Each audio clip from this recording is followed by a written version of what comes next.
மக்களே, என்ன சாப்பிட்டீங்களா? மதியானம் நானும் சாப்பிட்டுட்டு 3 மணி கொஞ்சம் காத்தட்டமாக வெளியில் பின்னால் தோட்டத்தில் போகலான்னு நினைக்கேன். பாருங்கள், வாட்டர் ஆப்பிள் நல்லா பருத்து கிடந்து பாருங்கள்.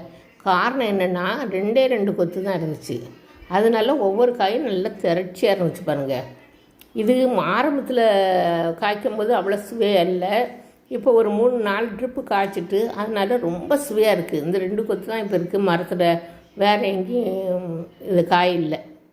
அது காய்க்க ஆரம்பிச்சுன்னா மரம் கொள்ளாமல் காய்க்கும் பாருங்கள். அவ்வளோ காய் மரத்தில் காய்க்கும்.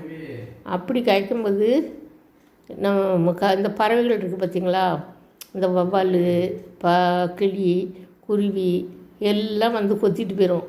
ஆனால் அது கொத்தின பிறகு நம்ம சாப்பிட முடியாதுல்ல, அது கொத்துறதுக்கு முன்னாலே பறிச்சிடும். அப்படிங்கிறதுக்காண்டி பறித்து வச்சுருக்கேன். ரொம்ப டேஸ்ட்டாக இருக்குது. நான் பாருங்கள் ஒரு கடி கூட கடித்தேன். அவ்வளோ டேஸ்ட்டாக இருக்குது பார்த்துக்கோங்க பழம். இது வாட்டர் ஆப்பிள் மாதிரியே தான் நல்ல சுவையாக இனிப்பாக இருக்கும். இது வந்து வீட்டில் நர்சரியிலேருந்து வாங்கி வச்சேன். ஆனால் இது ரொம்ப நல்ல சத்து உள்ளதுன்னு சொல்கிறாங்க. ரொம்ப டேஸ்ட் உள்ளது. நீர் சத்து ரொம்ப சேர்ந்தது பார்த்துங்கங்க. அவ்வளோ சுவையாக இருக்குது அந்த சாப்பிடும்போது.